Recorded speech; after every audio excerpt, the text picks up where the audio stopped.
Hey guys, welcome back to Red Devil TV. Let's talk about who's impressed us on international break. Because look, we have Man City on Sunday, and we're going to have our best players starting, okay?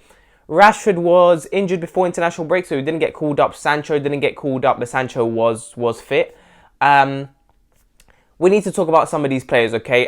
The players that really stood out for me were, well, first of all, Eriksen was fantastic for Denmark. Yes, they lost to Croatia, but I mean, the goal he scored, he was magnificent for Denmark. Casemiro got an assist for Brazil. Apparently, he had a really good game for Brazil. Dalot was phenomenal for me for Portugal. Of course, I support Portugal. I'm a Portuguese man.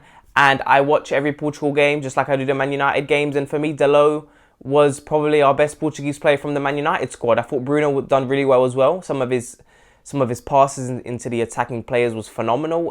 Obviously, his work rate is never faulted. But some of his passing was phenomenal during these two games against Czech Republic and Spain. But then again, the same thing, a couple of things you can point out from Bruno, that lack of patience on the ball and just, lack of smart decision making when it comes to certain passes and certain decisions he makes. It's very frustrating, but, when you're chasing a game sometimes, especially in the Spain game yesterday, which really, really annoyed me how we lost in the last, 5 minutes of the game or whatever.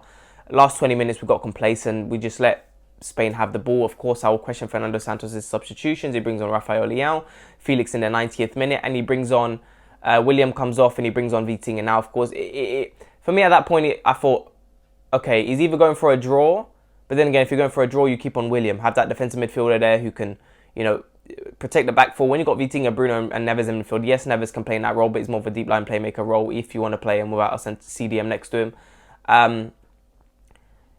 He's going for more for a counter-attacking approach in the last 20 minutes, by the way. 20 minutes, anything can happen. If there was any time I'd go counter-attacking, it would probably be in the last 10 minutes. So it still would have been 0-0. And we still needed William to protect our back four, because after then, it was atrocious the way Spain were keeping possession of the ball in our pretty much our defensive area. I mean, our back four were being... I thought Nuno Mendes was fantastic in that game, but our back four, there was only so much they could do. I mean, the amount of possession they kept in the last 20 minutes, we were being troubled all over the place in our own half. So it was a tough game to watch. But look, overall, I thought Dalot was phenomenal. Bruno was good. Look, everyone's going to be talking about Ronaldo. I keep seeing it everywhere again. After every game, I keep seeing new people say, Ronaldo's finished. Oh, I got to be honest, Ronaldo's finished. And yes, Ronaldo hasn't been good in these two games. He hasn't. Obviously, he had that little injury against Czech Republic. Wasn't great in the Spain game. And for me, these people need to relax. Because, look, for me, if you're making one small bad decision when it comes to, maybe getting a touch on the ball rather than shooting first time, how does that mean you're finished? For me, it's just a poor decision making in that moment. It's a poor decision in that moment, instead of taking a shot first time, which I saw in both of these games against Czech Republic and Spain, and we've even seen it for United. Ronaldo, instead of taking a shot first time, he takes a touch. By the time he takes a touch, the defender's on him and he's been tackled, and that's it. So for me, that's what I've seen from Ronaldo. It's the decision making. The confidence is not there from Ronaldo, and I can see it in his decision making. You can see when players are confident, they bang it first time, and certain other things throughout the game, certain passes. And that's it. Unfortunately, he's not in good form. He's not finished for me. I mean, you can't say he's finished just because of some small decisions that, once he gets a goal or two, I mean, he'll be up for it, because confidence will go up. It will go up. So we saw it from Messi last season at PSG. We saw it from Messi. We've seen it for loads of players. Watch, Haaland will go 4 or 5 games without scoring, and he'll make some poor decisions. Darwin Núñez has been horrible for Liverpool. Of course, they're young, but you know what I mean. It happens to every player. It happens to absolutely every player. So we'll see what happens with Ronaldo. In terms of, look, who will start, I mean, there were some good things being said about Malacia as well. But for me, it's as simple as this. Who needs to start against Man City are the players who've been starting pretty much. There's no player out there who has come out international break who were playing for Man United who haven't been shunning glory, pretty much. So every player has been really good who has started. Dalot has been phenomenal. The only player I would say who actually maybe made a case for himself was Luke Shaw. Luke Shaw I thought was very good against Germany, even though they drew 3-3 and they were pretty terrible for most of the game. But Luke Shaw, some of his passing in the game was phenomenal. And Luke Shaw, again, I've always said it, that battle between Luke Shaw and Malacia will be very interesting. I don't think Wan-Bissaka can offer that with the low. And I think some of these other players, they'll keep their positions. Van der Beek has been injured. He won't take Bruno's spot like he never has anyway. Eriksen will keep his spot. These players who have been playing for Man United have been pretty good during the international break. And that's one thing I'll say. Obviously, Casemiro done well. He hasn't been playing that much. So let's see. I think Casemiro needs to play against Man City. He has to. But I'll do a separate video for that. But you know, it is what it is. I think some of these players need to start. It depends on the fitness of Rashford.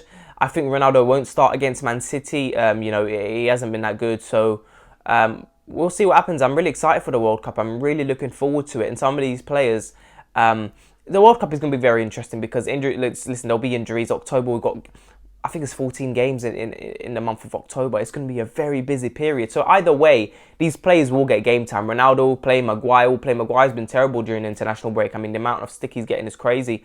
But it's kind of deserved. I mean, when you're getting personal, come on, let's not take it to that point. But, you know, as a footballer, Maguire hasn't been good for England. He hasn't. And he usually plays pretty well for England. But it's, again, Maguire, for me, I've never really rated him. And the thing is, he'll still play. He'll still play that odd game, the Europa League games, maybe Carabao Cup, FA Cup.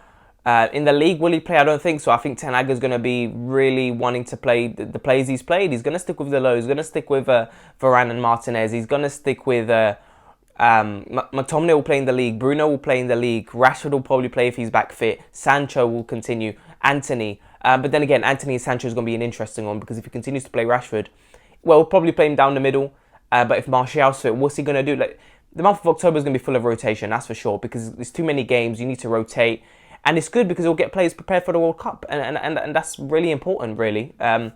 Players will have to play. And Ronaldo hasn't played for much for Man United. And you can still see, you can see it in the way he plays. You can see that, I don't think it's fitness anymore, but it seems to be, it's just his decision making. When you're playing game after game, you're confident. Even if you haven't scored in a few games, you know, you got that rhythm going, and you can see the rhythm's not there with Ronaldo. But, you know, he's playing for a Portugal side too. For me, we've got fantastic players, and a manager who would love to be dominant in possession would be perfect for Portugal. And Fernando Santos is not really that type of manager. I have rated some of his decision making in terms of the playoffs in the World Cup, in terms of, you know, going with a midfield four and going back to basics sort of thing, and playing these players who are very energetic and high pressing players in midfield, and that's why we done so well in the playoffs. And against Czech Republic, we dominated that game. But there's always that small turn off from Portugal. There's always that complacency and that lack of concentration at times that can cost us the game. And with Man United, you see it as well. It's funny because I see a lot of similarities. So let's see what happens. But with the City game, I'm excited to see who he plays. Some of these players have been very good in the international break. So guys, let me know what you think. Who stood out for you? And I'll talk to you guys later.